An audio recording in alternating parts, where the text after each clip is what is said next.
Mesdames et messieurs, bonsoir et merci d'être des nôtres pour ce nouveau numéro du Grand Débat. Le 16 juin dernier, l'enfant africain était à l'honneur, une occasion de mettre en lumière la situation des enfants ici au Bénin. Eh bien, nous avons voulu revenir sur l'un des principaux droits de l'enfant. Il s'agit de l'accès à l'éducation. Pour en parler sur ce plateau du Grand Débat, mesdames et messieurs, je reçois pour vous Sybille Hueton-Ogua. Bonsoir.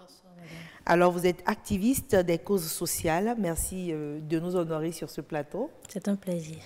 En face de vous, nous avons Glory Syriac Rossou, je le prononce bien. Très bien. Alors, vous êtes chargée des médias à Amnesty Bénin. Bonsoir à vous aussi et merci d'être des nôtres. C'est nous qui vous remercions. Alors, j'ai préféré ce plateau jeune, mesdames et messieurs, parce que je suppose que les jeunes sont beaucoup plus proches des enfants. Qu'en dites-vous? Vous allez me laisser un commentaire certainement tout à l'heure pour me dire si j'ai raison ou pas. Ma première question, c'est déjà de savoir, je vais commencer par vous, Sybille. Est-ce que c'est si important pour un enfant d'être éduqué? Merci beaucoup, Madame Bello. Et vous étiez en train de le dire tantôt, on est en train de faire cette émission dans le cadre de la Journée internationale de l'enfant africain. Et pour revenir à votre question, est-ce qu'il est important d'éduquer un enfant? Victor Hugo disait que chaque enfant que l'on enseigne est un homme qu'on gagne, n'est-ce pas? Et vous allez constater que dans tous les tests du monde, l'enfant est mis au premier plan. L'éducation a pour rôle de renforcer les capacités d'un être humain. Elle lui apporte le nécessaire dont il a besoin pour pouvoir grandir dans un contexte qui développe tous ses sens. Partant de là, l'éducation est indispensable pour les enfants. La période au cours de laquelle on peut façonner l'être humain, c'est justement la période de l'enfance. C'est comme un arbre qu'on plante, on lui apporte de la nourriture, des nutriments, on l'arrose, on voit s'il y a des déchets qui entourent. Si oui, on les enlève pour que l'arbre puisse grandir et donner plus tard de bons fruits. C'est un peu ce schéma que représente l'éducation dans la vie de l'enfant. Si nous voulons avoir des enfants bien grandis demain, si nous voulons avoir des adultes capables de prendre des décisions pour leur nation. Si nous voulons des nations développées, si nous voulons des hommes et des femmes dignes du nom, il va falloir forcément éduquer les enfants. D'accord. Alors, Syriac, pour vous aussi, un enfant bien éduqué, c'est un adulte qui est à même de pouvoir prendre ses décisions et d'apporter un plus à la société.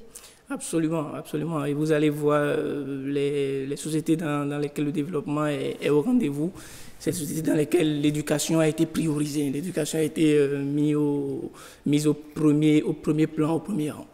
Et vous allez voir, l'éducation dont on parle aujourd'hui, c'est un droit que toutes les personnes ont, surtout les enfants en premier. Et pendant longtemps, ce droit n'avait pas été reconnu à tous les enfants. On avait vu, il y avait certaines classes de personnes qui pouvaient avoir accès à l'éducation. Après, on a dit, bon, d'accord, les garçons d'abord, les filles ne vont pas aller à l'école. Mais finalement, les filles vont à l'école aujourd'hui.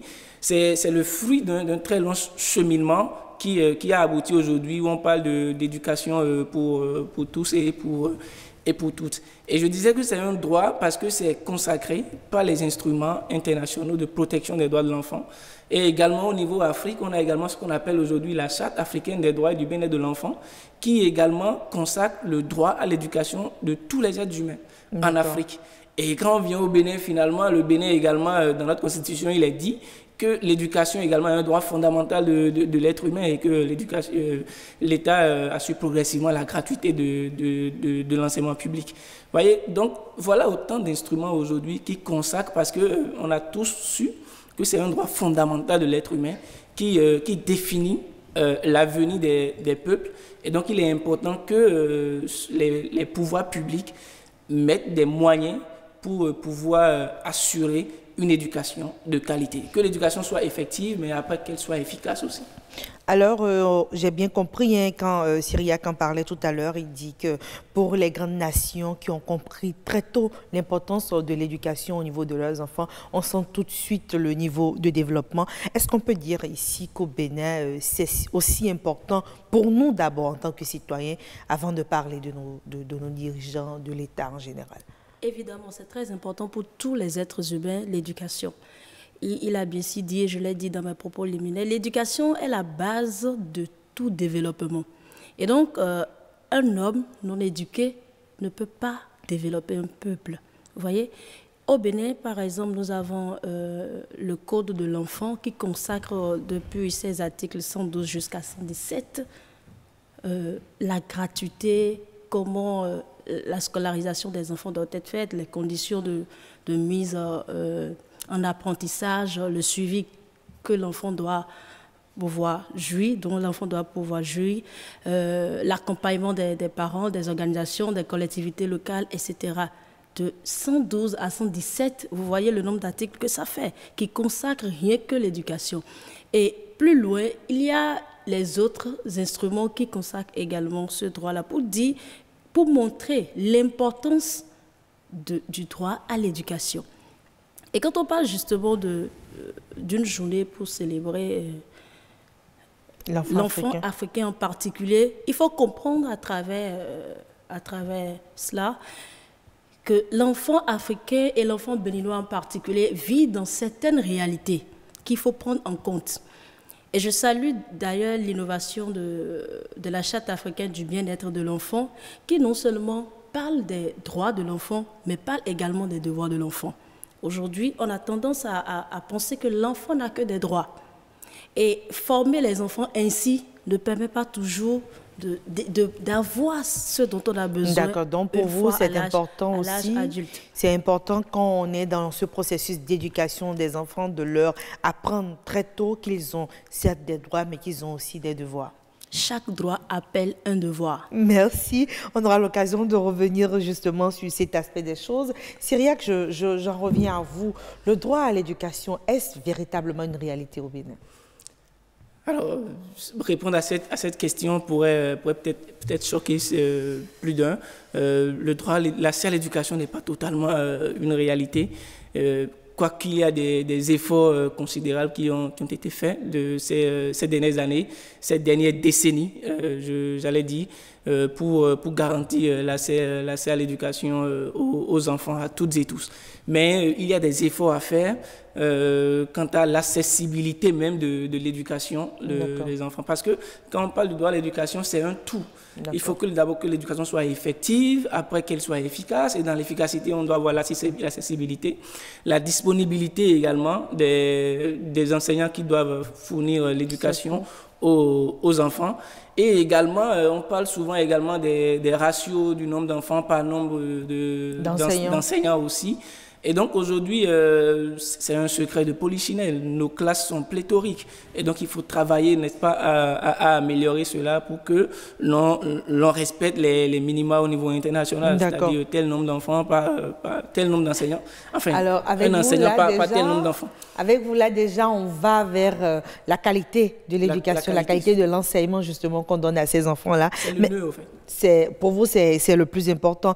Mais déjà, je crois que vous l'avez dit aussi un peu à l'entame, on se rend compte que les gouvernants qui se sont succédés ont tous eu à faire quelque chose, à apporter un plus justement pour que tous les enfants puissent avoir un accès plus ou moins équitable à l'école. Qu'est-ce qui explique que la succession de projets, de programmes, d'ONG, de tous ceux qui militent justement pour l'accès de tous à cette forme d'éducation-là, malgré tout cela, on a encore des enfants ici au Bénin qui ne sont pas à l'école. Je suis avec...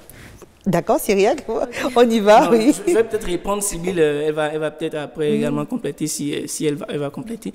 Je pense qu'il ne faut pas se décourager, il faut continuer à travailler, à mettre des moyens dans l'éducation. Vous voyez, la Constitution dit, par exemple, que l'État assure progressivement la gratuité de l'enseignement public. Aujourd'hui, est-ce que l'enseignement public est totalement gratuit? Est-ce que quand on dit gratuit, est-ce que c'est totalement gratuit du début jusqu'à la fin pour les enfants? Mais il faut vraiment travailler à ça. Et également, il y a aussi les pesanteurs socioculturelles aussi qu'il faut voir. Les enfants, quand on prend aujourd'hui une classe peut-être de 6e, où il y a 30 filles, 30 garçons, est-ce qu'on est en mesure de revoir les 30 filles et les 30 garçons en terminale? On reviendra sur la question du genre tout à l'heure quand on parle d'accès à l'éducation. C'est vrai que c'est une question très, très importante. Vous voyez, vous aviez envie de réagir tout à l'heure par rapport à la question posée à Cyriaque. Alors, quand on dit que justement, malgré tous les projets qu'on a, tous les enfants n'ont toujours pas accès à l'école, j'ai vu que vous vouliez réagir tout de suite. Bien sûr, il y a un décalage entre la théorie et la pratique, et vous le savez très bien. Les pesanteurs sociaux ne permettent pas toujours à ceux qui veulent bien que les enfants aillent à l'école, d'aller à l'école. L'État a un rôle à jouer et il ne faut pas se décourager, il faut que ça continue. Ça doit être un travail de tous les jours. Il ne faut pas baisser les bras. Aujourd'hui, l'État a investi jusqu'à 22% du PIB dans l'éducation. Pourtant, on a tendance à voir que les enfants ne vont pas toujours à l'école. Et ça ne va pas changer tout de suite parce que beaucoup de parents n'ont pas encore compris la nécessité de l'éducation, surtout envoyer un enfant à l'école. Beaucoup de parents, je dirais à plus de 50% d'ailleurs, n'ont pas eu la chance d'aller à l'école. Et c'est des personnes qui vivent dans des zones reculées, vous voyez bien. Et ces personnes n'ont pas toujours l'information qu'il faut. Et même quand l'information vient, elles ne sont pas à même de la comprendre, de la saisir comme cela se doit, parce qu'elles n'ont pas ce niveau qui leur permet de comprendre justement. Il y a les travaux champêtres qui sont là, les parents ont besoin de la main-d'œuvre et les enfants constituent une main-d'œuvre abondante. D'accord. Alors, Sibylle, je vous promets qu'on aura encore le temps d'en débattre. Je vous propose, avant qu'on ne poursuive un peu dans cette discussion, de suivre l'extrait d'un documentaire qui a justement été tourné dans la commune de Zeye, qui est allé à l'école des enfants démunis. Selon le recensement général de la population effectué en 2013, le Bénin compte plus de 10 millions d'habitants, dont plus de 4 millions sont des enfants âgés de 3 à 17 ans, soit une proportion de 43,4%. Et au nombre de ces enfants béninois, près de 2 millions seraient exclus du système scolaire. Obligés donc de se rabattre sur des orphelinats et centres sociaux habilités qui évoluent parfois sans aide publique.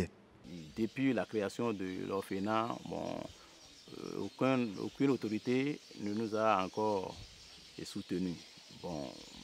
Malgré que nous avons tous les papiers qu'il faut. Je pense que l'État béninois aussi doit faire quelque chose. Surtout l'État et nous aider, nous qui avons la vocation, mais cette volonté d'aider ces démunis, ces pauvres. L'État doit nous aider aussi.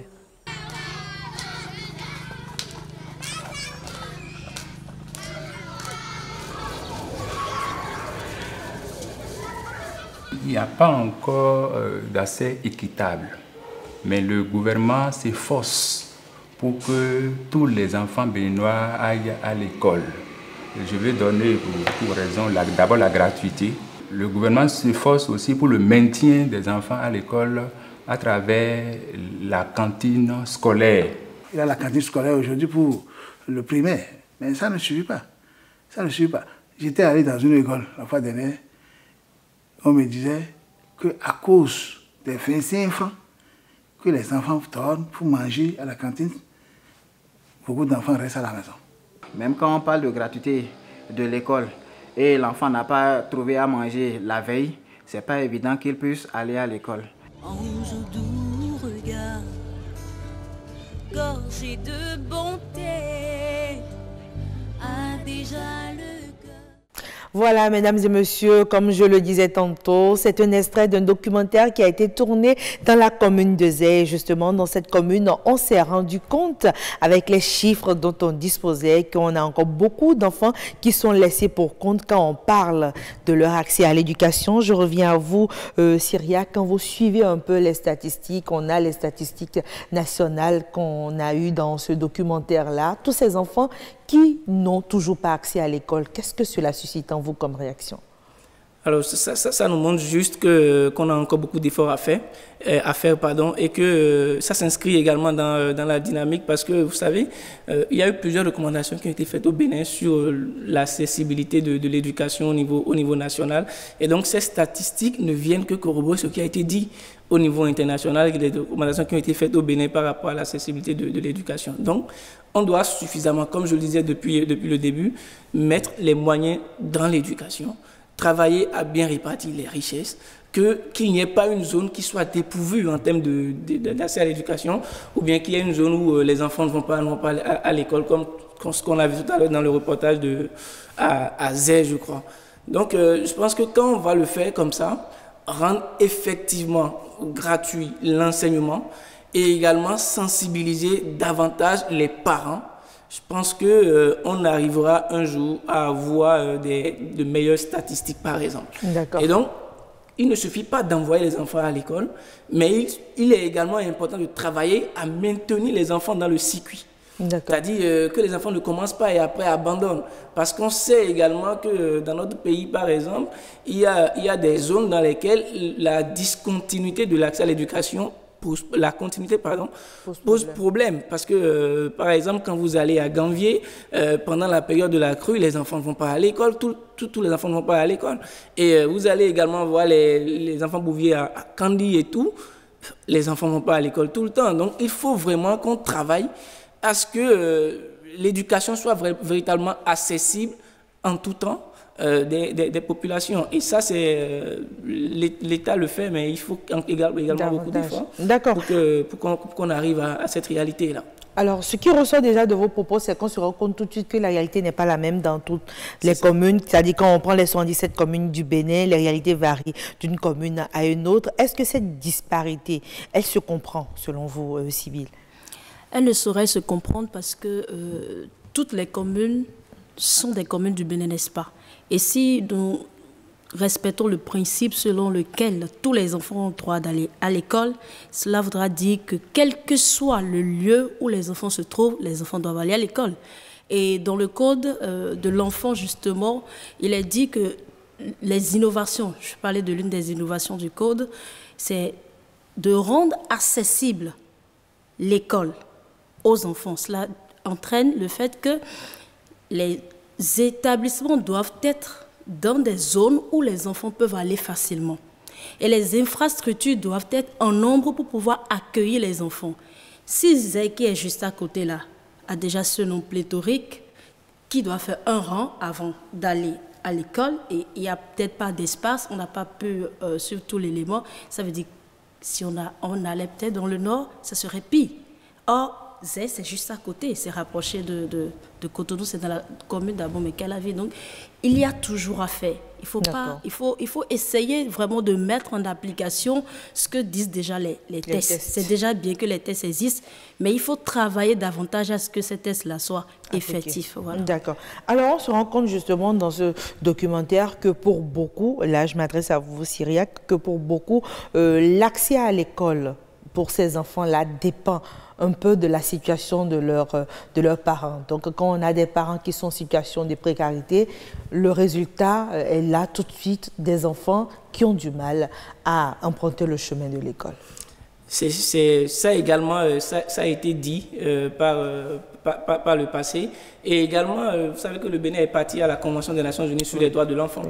Et cette convention aujourd'hui prévoit, et le mécanisme qui est en charge du suivi de mise en œuvre des dispositions contenues dans la convention prévoit que les États apportent une réponse structurelle aux familles les plus pauvres de façon à assurer l'éducation de leurs enfants. Aujourd'hui, je ne sais pas si on a pu le faire. Le reportage en dit suffisamment long. Donc, je pense qu'il faut travailler à venir en aide aux familles les plus pauvres, aux familles les plus démunies. On a vu des efforts qui ont commencé ici et là avec le programme des cantines scolaires où les enfants viennent à l'école, ils auront droit à un repas chaud au moins. Mais ce n'est pas dans toutes les écoles du Bénin. Il faut peut-être travailler à rendre ça effectif dans toutes les écoles du Bénin.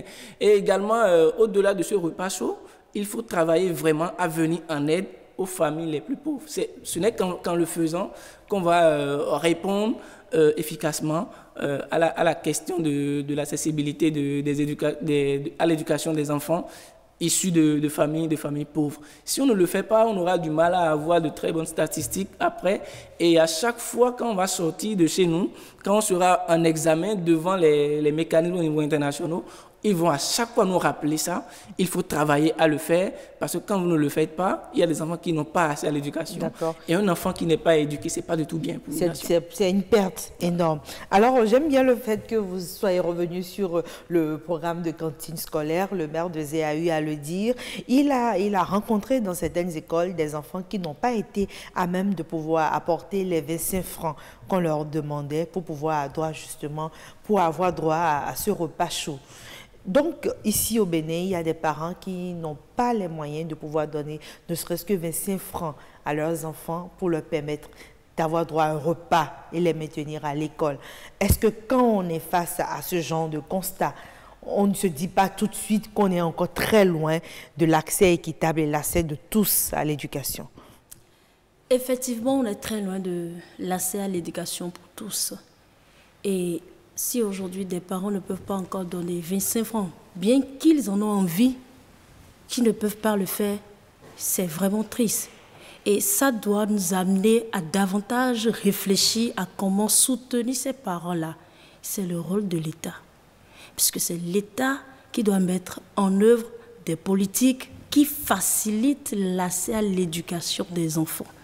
Et l'accès à l'éducation des enfants dépend aussi des conditions de vie de leurs parents. Et si l'État n'arrive pas à mettre suffisamment de moyens pour que ces parents-là puissent avoir ne serait-ce que le minimum, il y a toujours problème. D'accord. Mais je me demande, ça c'est mon opinion personnelle, est-ce qu'on n'est pas aussi un peu en face à des parents qui ne mesurent pas toujours à quel point c'est important d'envoyer son enfant à l'école? Parce que je le dis pour nous qui sommes sur ces plateaux, nous au moins nous avons eu la chance d'aller à l'école, mais on se souvient tous des périodes de soudure où les parents, franchement, ils nous y envoyaient, pas parce qu'ils en avaient assez, mais parce qu'on se serrait la ceinture. Est-ce que c'est le cas pour tous les parents, je me demande? Ça, ce n'est que mon avis. Hein. Parce que c'est trop facile de mettre toute la responsabilité sur l'État. Oui, mais c'est pas trop facile. C'est l'État qui va ratifier les accords au niveau international. Et donc, l'État s'oblige à mettre en œuvre ces accords au niveau international. Et quand l'accord dit qu'il faut rendre l'éducation accessible, il revient à l'État de le faire. Mais après, également... la responsabilité de ces parents. Oui, on a adopté ce qu'on appelle aujourd'hui le Code de l'enfant du Bénin en 2015. Ce Code de l'enfant, il doit être mis en œuvre en totalité. Je pense qu'on aura fait de très grands pas vers le respect des droits fondamentaux de l'enfant dans notre pays. Parce que le Code de l'enfant, aujourd'hui, prévoit des sanctions pour les parents ou bien toute personne qui contrevient à la jouissance des droits des enfants. Vous voyez, aujourd'hui, quand vous prenez ce code de l'enfant... Est-ce que c'est la solution? Un parent qui n'arrive pas à envoyer ou bien qui n'envoie pas son enfant à l'école, je ne sais pas, on l'emprisonne, on le fait tomber sous le coup de la loi, que deviennent les enfants? C'est déjà bien d'avoir une loi. Et également, il serait bien de prendre tous les décrets d'application de cette loi-là. Ce code de l'enfant n'a pas encore... Tous les décrets d'application n'ont pas encore été pris, par exemple. Et donc, quand on va prendre tous les décrets d'application de ce code-là, il faut maintenant sensibiliser sur les dispositions contenues dans le code. C'est-à-dire, rappeler aux parents, si vous n'envoyez pas vos enfants à l'école, voilà ce que vous encourez. Voilà ce que vous risquez. Si vous n'arrivez pas à la naissance de vos enfants, parce que si vous n'avez pas là, vous ne pouvez pas aller aux examens, par exemple. Voilà ce que vous encourez, voilà ce que vous risquez. Et donc, quand les parents seront suffisamment sensibiliser sur ces faits-là, je pense qu'on aura fait également un très grand pas et désormais ils comprendront qu'il faut envoyer les enfants à l'école. Également, il ne faut pas avoir de sentiments des fois parce qu'il faut appliquer la loi quand la loi est dure, mais c'est la loi. Mais c'est la loi. Mais avant de dire que la loi est dure, mais c'est la loi, il faut d'abord avoir une loi de qualité et sensibiliser davantage les populations pour qu'elles soient informées de l'existence de cette loi-là, avant même de dire qu'on va le leur appliquer. Voilà, c'est ça. D'accord. Alors, beaucoup de parents auraient souhaité que l'État ou le gouvernement prenne en charge toute l'éducation de leurs enfants, mais vous et moi, on sait très bien. Est-ce que ce n'est pas un peu utopique que de penser qu'on pourrait avoir droit à une éducation totalement gratuite? On pourrait le dire comme ça, utopique, d'avoir une éducation totalement gratuite, mais je vais revenir en arrière pour dire, l'éducation dont on parle ici, c'est l'accès à la formation. C'est ça, c'est ce qu'on demande à l'État. On ne demande pas à l'État de venir éduquer les enfants à la maison. Donc ça, cette responsabilité-là revient aux parents. Mais en ce qui concerne la scolarisation, par exemple, l'apprentissage, le suivi de l'enfant, c'est l'État qui a l'obligation de mettre en œuvre un mécanisme. Parlons bien, on a tous été à l'école. Là, on voit sur les images des enfants avec l'ardoise. Est-ce que le gouvernement va payer aussi les ardoises, va payer la craie? Non, pas du tout. Va payer les livres, va payer les cahiers. D'une façon ou d'une autre, les parents auront toujours une partition à jouer. Est-ce que nous avons des parents béninois aujourd'hui qui sont tous prêts à jouer cette partition-là? Je pense qu'il y a des parents qui veulent bien que les enfants soient dans de bonnes conditions, qu'ils aillent à l'école et tout. Mais ils n'ont pas les moyens, c'est ça le véritable problème. Il y a ces parents-là qui ont les moyens, qui ne veulent pas le faire, et les parents qui veulent le faire, mais qui n'ont pas les moyens. Si je prends l'exemple que vous avez donné, Azé, c'est bien cela? Oui, bien sûr. Où le parent n'a même pas 25 francs. Allez imaginer si la veille, il a pu manger. Peut-être avec cette période de soudure, coronavirus qui est là, et la dame ou le monsieur doit aller au champ avant de trouver à manger. Il va au champ, il n'a pas pu vendre. Il est parti au bord de la voie, il n'y a rien. Il revient à la maison, l'enfant doit aller à l'école. Bien qu'il le veuille, il ne peut pas l'envoyer à l'école. L'enfant a déjà commencé l'école, n'est-ce pas? Mais parce qu'à un moment donné, il n'a plus les moyens, il ne peut pas continuer par suivre l'enfant. Donc c'est de cette catégorie de parents qu'on voudrait bien que l'État se charge. Voilà. D'accord. Alors le tout ne suffit pas d'aller à l'école. On se rend compte tout de suite quand on prend soin aux enfants qui ont démarré le CI, les 100 ne se retrouvent pas au niveau terminal. Qu'est-ce qui explique l'abandon en cours de route? Est-ce encore la cause à la précarité des parents, Cyriaque? La précarité des parents peut être une cause, mais également les pesanteurs aussi peut en être une autre cause aussi. Voilà, en une minute, on peut y aller rapidement parce que là, on n'a plus beaucoup de temps. Oui, la précarité des parents, on en a parlé suffisamment durant le débat. Mais je pense qu'aujourd'hui, il faut également parler des pesanteurs, même si des efforts sont en train d'être faits aujourd'hui pour lutter contre le mariage forcé, qui également... pour les filles, qui également peut contribuer à la déscolarisation des filles, par exemple, parce que l'UNICEF a fait un excellent travail de documentation sur le mariage forcé au Bénin et les conséquences que ça peut avoir sur les enfants, surtout les filles qui ne vont plus certainement à l'école parce qu'elles ont été mariées de force. Il y a également... Vous saviez par exemple qu'il y a il y aurait des filles, surtout des adolescentes, qui n'arrivent pas à aller à l'école quand elles sont en période menstruelle? Juste parce que les parents n'ont pas les moyens ou elles ne se sentent pas bien, elles n'arrivent pas à y aller. Voilà une autre cause, en plus de la précarité dont on a parlé, des mariages forcés et également de ce que vous venez de dire. Et en plus de ça, il y a également d'autres causes qui peuvent amener à cette réalité-là où on ne retrouve pas les mêmes qui ont commencé la 6e en terminale. Et donc, à chaque fois, les efforts sont en train d'être faits pour qu'aujourd'hui, on ait un taux de 0 mariage forcé des enfants. Ce sera peut-être long, mais on va y arriver. C'est un vœu. Et on a l'obligation d'y arriver aussi. Et également, travailler à mettre fin aux mutilations génitales féminines aussi, qui contribuent également à la déscolarisation des filles. Et surtout, appliquer la loi. Parce que les personnes qui donnent des enfants en mariage forcé doivent être punies par la loi. Ils sont punis par la loi et après, il faut appliquer la loi. Alors, Sybille Reton-Ogwa, c'est avec vous qu'on va conclure. 100% des enfants béninois à l'école. Vous y croyez? Bien sûr, j'y crois. J'y crois. Et pour ajouter aux causes, il ne faut pas oublier les grossesses en milieu scolaire. Les grossesses en milieu scolaire font de graves dégâts sur la vie des enfants en général et des filles en particulier. Le harcèlement sexuel également. La non-participation des enfants, lorsqu'on ne permet pas aux enfants de s'exprimer, de dire ce qu'ils sont en train de ressentir, ce qu'ils vivent, et qu'on les empêche tout le temps de s'exprimer, cela aussi fait partie des causes qui empêchent à long terme la scolarisation des filles. Merci. Merci à vous d'avoir été avec nous tout au long de ce numéro du Grand Débat. On se rend compte tout de suite que les causes sont nombreuses, diverses et diversifiées.